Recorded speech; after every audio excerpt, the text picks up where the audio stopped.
Bah, sur quoi t'es assis? Si tu n'es pas venu me chercher à l'aube, je me tue. Tiens, j'ai trouvé ça... Oh, c'est un prof du lycée, ça. C'est quand même un film singulier sur deux paumés qui ne sont pas censés s'être rencontrés, qui se rencontrent à des moments où vraiment ça va pas dans leur vie et qui trouvent un objectif commun. Et ça, c'est chouette dans la vie. Ils se sauvent mutuellement. Ouais, pour sauver une tierce personne. Mon amour, j'aime quand en classe tu frôles mes cheveux en passant derrière moi. Nos doigts qui se touchent quand tu prends ma copie. Tout mon corps est électrifié. Je ne rêve que de ta peau douce, ta bouche, tes yeux. Je ne pense qu'à faire l'amour avec toi. J'en crève. Tu me domines parce que je t'aime. Tu abuses de moi. J'ai divorcé et non, je le dis, mais c'est pas pour raconter ma vie, c'est parce que ça a irrigué aussi le petite leçon d'amour, mais pas le personnage féminin, le personnage masculin. Qu'est-ce que c'est que ces conneries là? C'est quoi ces conneries? C'est une jeune fille qui veut se suicider à cause de vous. Vous voulez la relire peut-être la copie? Attention! Ça va pas, non? C'est vous qui allez nous tuer là. Je me souviens que quand j'ai écrit, j'avais... je crois que c'est une phrase de Boto Strauss que j'avais trouvée citée par Bergman, rien à voir avec la comédie, mais qui disait que, voilà, que le divorce affecte l'être humain jusqu'au plus profond de l'âme ou quelque chose comme ça. C'était mieux dit. Et donc en fait c'est quelque chose que j'ai mis dans le personnage incarné par Mathieu, qui est incarné par Pierre Deladonchamp. Mais d'une façon évidemment légère, transposée comédie, parce que ça fait du bien. Tu me domines sans cesse. Embarrasserai plus, il manque un A là. Oui, embarrassant en effet. Peut-être que c'était embrasser aussi qu'elle voulait dire. Embrasser avec 2 R, vraiment. Embrasser. Pour vous dire la vérité, After Hours est un film qui m'a toujours fait fantasmer, mais que je n'avais pas vu. Et que j'ai vu extrêmement tard, parce qu'évidemment, je savais bien que j'étais en train d'écrire un film qui se passait comme ça sur une durée très limitée. On commence un soir, enfin une fin de journée, et toute une nuit s'écoule. Le cœur du film, c'est toute une nuit, et on va jusqu'à l'aube. Et donc je savais que After Hours existait, et qu'en plus ça avait eu un énorme succès, etc. Et donc j'ai beaucoup fantasmé, et quand je travaillais sur l'écriture, je me suis dit, évidemment, je vais voir ce film. Et en fait, curieusement, il m'a moins inspiré que d'autres films, mais qui ont aussi une structure d'ailleurs comme ça, un peu de fugue, un peu loufoque, et c'est des films parfois plus anciens qui, moi, m'ont donné énormément de plaisir de cinéma et d'émotion, comme par exemple New York-Miami, de Capra, et puis un peu différemment, mais quand même il y a l'idée d'une balade comme ça dans Rome, ces vacances romaines. Voilà, c'est des films qui pour moi sont évidemment des chefs-d'œuvre, qui me transportent complètement. Et donc voilà, ça pourrait être des références. Et puis ceci dit, oui, j'avais été marquée aussi par Recherche Suzanne désespérément, qui est aussi quand même une errance comme ça dans la ville. Voilà des films que je pourrais citer. Voilà, comme ça, il n'y a pas d'interro le 20 mars. L'affaire est réglée. C'est bien qu'il y ait de la fantaisie dans le film, mais qu'il y ait aussi une part de nous qui nous a échappé sur la mélancolie. La mélancolie est 2 personnes paumées qui sont empêchées, qui sont mal dans leur peau, mal dans leur vie, et qui se rencontrent au mauvais moment, et qui malgré tout vont trouver... un bon moment. Voilà. Ouais. Puis la mélancolie, je crois qu'on en a tous en nous. Il y a des gens qui ont des béquilles diverses et variées. Moi, le cinéma est une béquille pour ma mélancolie. Moi aussi. Ouais. À ce point-là. Ah oui. Mais je dirais même plus, comme Dupont et Dupont, je dirais même plus, les histoires au cinéma, elles vous font vivre la vie différemment, elles peuvent faire enlever la mélancolie, elles peuvent faire prendre du recul, elles peuvent donner un sens différent à la journée, du lendemain. Je vais refaire mon Dupont. Ça me fait penser que j'ai déjà dit une fois, et je le pense encore aujourd'hui, que je vis des choses parfois plus fortes dans des films que dans la vraie vie. C'est triste. C'est très triste, mais ouais, des fois je vis des histoires et des choses dans les films avec des personnages que je vis pas dans ma vie personnelle. Rendez-moi cette lettre. C'est à moi qu'elle a été adressée. Vous couchez avec une jeune fille de 15 ans. Mais non. Vous avez une liaison avec Océane Marquet. Mais pas du tout, je sais même pas à quoi elle ressemble. Il y a juste une petite bande de nanas au fond de la classe qui passent leur temps à ricaner et à se foutre de ma gueule. Moi, ce qui m'a séduit déjà, c'est de jouer une mannequin sein, enfin un mannequin, un corps, quelqu'un qui doit avoir... Déjà, moi, j'ai pas de poitrine, donc c'est vraiment un truc que je connais pas. Et imaginer quelqu'un qui a ses seins magnifiques et qui les porte comme un poids et qui les supporte pas, qui supporte pas d'être aimé pour ça et qui en fait son gagne-pain. Et qui les vend comme un trophée, ouais. et qui finalement décide de devenir doxiteuse.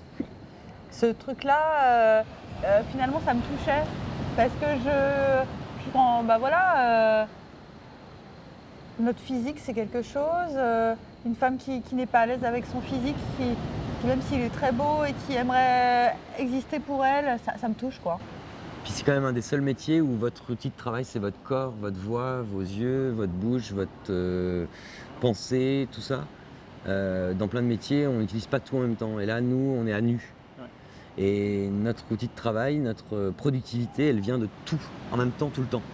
Et c'est très fatigant. Bah, loin de moi l'idée de me plaindre, mais c'est de convoquer tout le monde en même temps, c'est parfois beaucoup d'énergie et beaucoup de vulnérabilité parce que on peut pas se dire non mais là il a tort, j'ai raison, je suis bien, il me dit que je suis pas bien pour me déstabiliser. Non, forcément on l'entend et ça nous déstabilise et puis on est là pour le satisfaire, cette personne voilà. Qui a passé 2-3 ans à écrire, à monter son truc. On est là pour lui en fait. Donc on veut tout lui donner en fait. Mais Océane Marquet, je sais même pas laquelle c'est. Ah bon? On est au milieu de l'année, vous n'identifiez pas vos élèves? Je sais juste qu'elle fait partie de ceux qui veulent me faire virer, d'accord? Ah oui. Et qu'il y a des parents qui suivent. Et pourquoi? Pourquoi? Vous voulez savoir pourquoi? Oui. Parce qu'il y a un complot contre moi, voilà. Pourquoi? C'est le trio Rencontre avec Ève Deboise, Scénario et Laetitia Doche qui m'ont fait avoir envie d'être là. Parce que je trouvais justement que je faisais pas assez de comédie et que j'en avais envie. Faire rire au cinéma, je trouve que c'est une émotion très noble. On dit trop souvent que la noblesse du cinéma, c'est les drames, c'est les grandes... En fait, la comédie, c'est très dur. Une bonne comédie, c'est très dur à faire. Faire rire, c'est très dur. Le rythme, l'interprétation et les dialogues, c'est très dur. Et donc, une comédie réussie, c'est beaucoup de travail. Je suis un prof exigeant et tous ces élèves sont nuls. C'est des petits gosses de Bourges qui branlent rien et qui passent leur temps à raconter des conneries. La semaine dernière, j'ai fait un malaise en plein cours. Bon, ça arrive. Hein. Vous savez ce qu'ils ont raconté? Que j'avais fait un coma éthylique. Vous vous rendez compte? J'ai toujours eu envie, effectivement, qu'il y ait une dimension burlesque aussi un peu dans le film et qu'il y ait aussi un jeu sur des silhouettes très différentes entre les deux. Et donc, voilà, je trouve que Pierre et Laetitia, ils ont apporté ça aussi. C'est comme deux températures différentes. Elle, effectivement, elle est plus en fusion dès le début, dans une espèce de vaillance comme ça. Et même si elle a des problèmes, voilà, elle avance. C'est quelqu'un qui a cette espèce d'énergie, justement, très vaillante comme ça. Et puis, lui, c'est un mouvement différent parce qu'au début, il est professeur de mathématiques et moi, au début, je trouvais qu'il est un peu raide comme un crayon, quoi, voilà. Et puis petit à petit, il va se détendre et il va devenir vulnérable, il va retrouver de l'enfance, il va lâcher un peu ses postures en fait et sa panique de ne pas arriver à être un adulte parce que sa vie est quand même voilà, très en bazar au début du film. Il a beaucoup de problèmes et donc il va lâcher sa crispation à essayer de rester un adulte compétent et petit à petit laisser remonter l'enfance qui est en lui, quoi. Non mais moi je suis à bout, hein. J'en peux plus, j'ai de la tension. Ils veulent ma peau, ils veulent me rendre dingue. Tenez, vous voulez un exemple? Parfois, en plein cours, il y en a un qui se lève et qui crie « Éléphant !» On s'entraidait vachement, en fait. On aimait bien le matin au maquillage. On disait, on pourrait essayer de faire ça, vas-y, essaye de faire ça, toi, essaye de faire ça. On se proposait des trucs. Après, l'autre prenait ou pas. Ouais. Parce que c'est vrai que moi, j'avais toujours peur que Laetitia pense que j'avais envie de la diriger. Parce qu'il y a aussi une réalisatrice qui est derrière et puis il y a aussi son travail à elle en amont. Pareil pour lui. Voilà, et on se disait, ben tiens, moi en lisant, j'ai pensé que tu pourrais peut-être faire ça. Et puis des fois c'était, ah ouais, c'est trop bien. Ou d'autres, ah non, j'avais plutôt pensé ça. Bah je ferai les deux, puis on verra ce qui est le mieux. Mais en tout cas, oui, c'est vrai c'est pas qu'on se soutenait, c'est qu'on s'élevait vers le haut à chaque fois l'un l'autre. Ouais, on aimait bien ça. Ouais. Au maquillage, on a une heure à passer ensemble. Et c'était des moments où on pouvait tester des trucs, penser à des trucs, aller dans des pistes qu'on n'aurait pas forcément pensé prendre au départ. Et donc, c'était chouette. Ouais, puis aussi, notre proximité a fait qu'on se parlait aussi de est-ce qu'on avait passé une bonne nuit, est-ce qu'on était en forme, est-ce qu'on avait le moral. Ouais. Et en fait, arriver sans avoir le moral et puis parler avec quelqu'un qu'on aime bien, ça remonte le moral. On décante, on parle de choses et tout de suite, on se replonge dans le film et on trouve une complicité, on est content d'être sur le plateau, on y déverse des choses qui font du bien, un peu comme chez un psy. Et acteur, c'est aussi une psychothérapie un peu permanente. Hein. Vous vous rendez compte? Il y a une adolescente qui menace de se tuer pour vous. Vous auriez 15 ans, vous fantasmeriez sur moi, vous? Je sais pas, peut-être avec une bonne coupe. Stop. On va régler tout de suite cette affaire, là, maintenant. Comme ça, tout le monde va rentrer chez soi. Ce qui était plus délicat en termes de casting, c'était tous les personnages qui croisent sur leur route. Parce que ces personnages, en fait, ils n'ont qu'une séquence chacun pour exister. Il n'y a aucun, je crois, pas dire de bêtises, il n'y en a aucun qui revient, en fait, dans l'histoire, à part, enfin oui, il y a peut-être une adolescente qu'on revoit, voilà, la petite Shrek, mais en dehors de ce personnage-là, sinon, voilà, il faut qu'ils existent en une séquence. Il y a des films où c'est moins grave si un personnage secondaire saute au montage, comme on dit. C'est toujours un peu triste, mais ça peut arriver. Alors que là, je ne pouvais pas me le permettre. Du coup, on a fait vraiment un travail de casting approfondi pour tous les jeunes gens, la vieille dame, enfin voilà, tous ces personnages qui sont voilà, aussi très importants dans le film, qui le font exister. Est-ce qu'Océane est là? Mais qu'est-ce qui se passe ici? Elle a pris ses somnifères. C'est quand même magique le cinéma pour ça. C'est le montage, c'est voilà, c'est magique. C'est ce qui vous échappe, vous, comédien. Oui, et tant mieux. Heureusement qu'il y a des choses qui nous échappent. Alors, je sais pas si ça nous échappe. Disons qu'on sait qu'il y a montage. Du coup, on peut essayer plein de prises différentes parce qu'on sait qu'il n'y en a qu'une et qui va correspondre à comment ce que la réalisatrice va choisir dans la prise d'avant et d'après. Donc, ça nous libère aussi. Hein. C'est comme une partition de musique, donc il vaut mieux essayer 3 notes différentes dans une scène par rapport à la note qu'il y a eu avant et qu'il y aura après, plutôt que de faire la même note tout le temps et de se dire bah là ça pêche un peu parce qu'en fait il n'y a qu'une couleur et c'est pas celle-là qu'il fallait à ce moment-là. Donc moi, si le réalisateur ou la réalisatrice est content ou contente d'une prise, je vais pas faire la même chose, ça sert à rien. À moins qu'il y ait un problème technique, mais sinon ça sert à rien. Une autre proposition. Je ne veux pas la doubler, la tripler, la quadrupler, ça sert à rien. Je crois que le scénario était assez précis et que pour eux, ils ont pu quand même pas mal se nourrir avec les personnages voilà, qu'ils devaient incarner, qu'ils ont bien voulu incarner. Mais après, on a beaucoup travaillé en faisant, parce que le cinéma, on a toujours envie d'avoir des heures et des heures de répétition avant. Mais la vérité vraie, c'est qu'on ne peut pas toujours les avoir. Donc en fait, ce film, on l'a vraiment tourné dans une forme d'élan et en travaillant beaucoup sur... voilà, on a eu des échanges quand même avant, évidemment, avec Pierre, avec Laetitia, avec les deux. On a fait des lectures, on a eu des petits temps aussi de travail.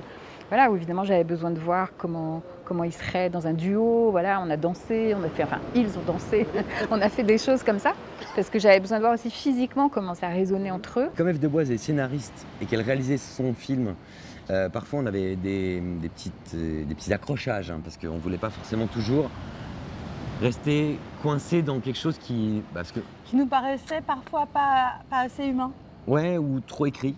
Ouais. Et c'est pas grave, c'est pas du tout un défaut. Normal, c'est normal. Tous les tournages. En fait. Voilà, il y a 3 films, l'écriture, le tournage, le montage, c'est pas nouveau. Et donc du coup, oui, on a avec Laetitia, on a un peu forcé parfois pour dire non mais vraiment, je t'assure, si je dis ça là, c'est vraiment trop. C'est too much, c'est pas crédible, ou c'est ci, ou c'est ça. Tu peux le remplacer par un silence, voilà, par exemple. Par un silence, un regard. Tu pourrais jouer la même chose. Nous, on était dans qui peut le plus, peut le moins, même pour la comédie. Et puis, Ève a parfois eu très envie de certaines choses qu'on a accepté de faire pour tenter. Elle est là, c'est sûr. Pierre, il est très créatif. Il invente plein de trucs, en fait. Et ça, peut-être peut-être tout le monde ne connaît pas imagine pas cette partie de toi qui est bizarre, mais c'est quelqu'un qui aimerait bien essayer plein de choses, proposer plein de choses très différentes. Il est tout le temps dans la recherche, en fait. Il a du plaisir à ça. Ouais, je me suis un peu libéré, délivré, pour pas reprendre le refrain d'une chanson que j'affectionne particulièrement. Putain, pardon, on dit pas de gros mots. Et ça date de Plaire, aimer et courir vite, où reprenant un rôle qui n'avait pas été écrit pour moi, je me suis dit, bon, un mois avant le tournage, c'est pas la personne que le réalisateur voulait. Bon, je ferai jamais ce que l'acteur devait faire à ma place, donc je vais me lâcher. Et ça m'a complètement débloqué. Et puis aujourd'hui, comme l'âge avance, je me dis mais est-ce que j'ai vraiment envie d'être toujours coincé? Est-ce que j'ai toujours envie d'être le premier de la classe? Est-ce que j'ai toujours envie d'être la personne qui répond bien à toutes les questions? Non, j'ai envie d'être un petit peu imparfait comme je le suis dans la vie, quoi. Mais je trouve pas que tu dégages ça du tout. Tu dégages plutôt un truc un peu flippant par moment. Oui, j'ai un côté flippant, mais qui me fait flipper moi aussi. Mais... Oh mon Dieu!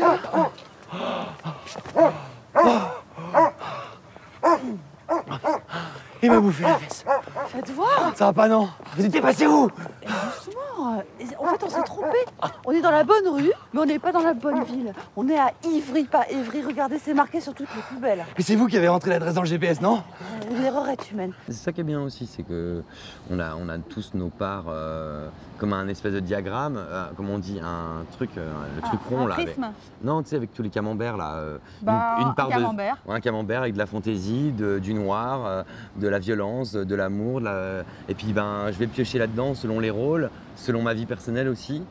Et c'est vrai que j'avoue, enfin c'est même pas quelque chose que j'ai besoin d'avouer, mais je ressens que ma rencontre avec Laetitia a été vraiment très importante dans ma vie d'acteur et dans ma vie personnelle, et c'est quelqu'un que j'admire beaucoup, et ouais, on s'est beaucoup apporté vraiment. Ouais. C'est pas du tout de l'esbrouf pour la promo du film, on s'en fout. Mais vraiment. Bon, franchement, on pourrait continuer à faire des films pendant 15 ans ensemble. Ouais. Comme les acteurs de Bergman.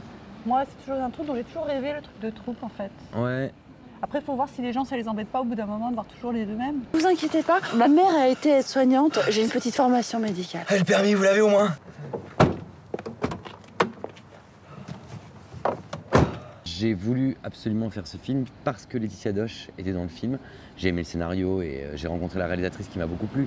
Mais je rêvais de tourner avec Laetitia. Je l'aime beaucoup et j'avais envie de l'aimer encore plus dans la vraie vie. Tu t'es rencontré aussi une Ouais, fois, on tu te s'était vu souviens? au César, aux Espoirs des Césars 2014.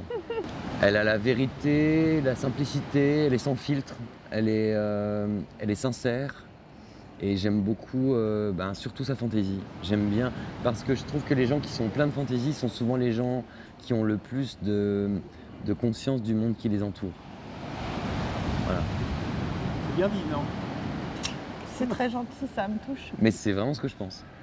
Eh bien, écoutez, moi je l'avais rencontré il y a quelques années et je l'avais tout de suite beaucoup aimé. Mais du coup, je suis trop contente qu'il ait dit oui. Ouais, vous savez, on vient de faire un film ensemble encore et on a un rapport de travail, on aime trop être ensemble en fait. Dépêchez-vous. Allez, démarrez!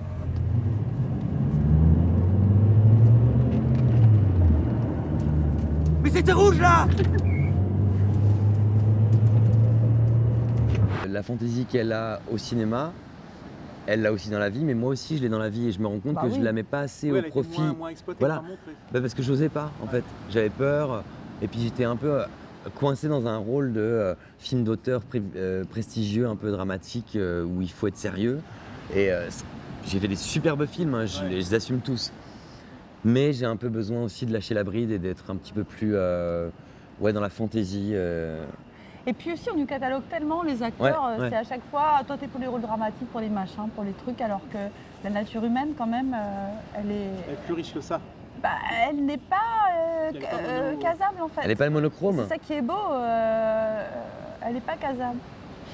Ouais, puis Laetitia, par exemple, dans le film qu'on vient de faire ensemble, là, qu'on vient de tourner, qui n'est pas Petite leçon d'amour, c'est une deuxième collaboration qui s'appelle Reprise en main et qui est réalisée par Gilles Perret. Et Marion. Et Marion Grange. C'est un couple, mais ils ont co-réalisé le film. Et bien, Laetitia, elle était ce qu'on pourrait appeler aujourd'hui, pour rentrer dans des cases, un Une directrice contre-emploi. financière. Voilà, donc loin de ce qu'elle dégage dans la vie. Et en fait, elle était géniale parce que parfois, ça la déstabilisait, mais je disais, mais en fait, t'es super. Il faut juste que tu acceptes le fait que cette fille, tu ne veuilles pas forcément sauver tout ce qu'elle est, tout ce qu'elle pense. Tu as le droit de ne pas être la personne. Parce que Laetitia, elle est tellement entière qu'elle met beaucoup d'elle dans tout ce qu'elle fait. Et ça, j'aime beaucoup. Et aussi, peut-être que j'avais du mal aussi à faire des personnages qui n'étaient pas sympathiques. Ouais. Parce que c'est vrai que j'ai une nature, je pense, sympathique et puis... Et empathique. Et empathique. Et empathique. Tu suscites énormément d'empathie. C'est vrai que le personnage n'en suscitait pas tout le temps. Non. Et ça, c'était un truc à assumer, je trouve. Et à découvrir. Ouais, elle est géniale dans le film. Mais ça a été pour elle un chemin que j'ai adoré accompagner. Taf chez Balou à Montreuil ce soir. Ils font une fête ce soir alors qu'ils ont cours avec moi demain matin? Attention! Mais c'est pas Océane. Tous les films que j'ai faits ont changé des choses en mieux, en moins bien, pas forcément en mieux, en moins bien, mais en tout cas en différent. Et c'est là qu'on se rend compte que la vie passe vite et qu'une carrière, un parcours, c'est pas rien. Les choix qu'on fait, c'est pas rien. Moi, il y a un film que j'aurais pas fait. Et je dirais pas lequel. Dommage, non, je plaisante. Moi, il y a un film que j'ai fait avec quelqu'un qui s'appelle Philippe Lioré, qui s'appelle Le Fils de Jean, Ouais. et que j'aurais fait différemment si j'avais été moi aujourd'hui. Je me serais moins laissé faire parce que là, je me suis mis dans une carapace parce que c'est de notoriété publique que Philippe est dur sur un plateau, d'autant plus avec les techniciens qu'avec les acteurs, mais avec tout le monde. Et je me serais peut-être moins laissé faire. Là, je me suis Tu t'es mis dans blindé. une carapace. Je me suis blindé, mais j'ai pas répondu. Aujourd'hui, je répondrai. Et je dirais non, mais demain, ça sera pas comme ça, c'est pas possible. Moi, je veux pas jouer un jour de plus dans cette situation-là. Et à l'époque, j'ai rien dit. J'ai fait mon travail pendant 45 jours, sans rien dire, en avalant les couleuvres. Et du coup, tu penses que ça a joué sur ton travail, sur le résultat? Oui, oui, oui. Et ça jouait en bien. Je pense que le film, j'en suis heureux de ce film. Mais à quel prix? Parce C'est ça. que j'ai mis du temps à m'en remettre. Et ça, je veux plus. C'est marrant comme acteur, je sais pas, on croit toujours qu'on est un peu dans des, je sais pas, je vais dire des papilles d'or, ça veut rien dire, mais dans un truc un peu, Strass et paillettes, quoi. ouais. Et en fait, on est au milieu des éléments quand même. On n'a pas d'avis sur ce qu'on fait, c'est le réalisateur ou la réalisatrice qui en a. En fait, on est à la merci de plein de choses aussi. Et ça, les gens le savent pas. On est vulnérable, ouais. Et pourquoi elle veut plus vivre? À cause de moi.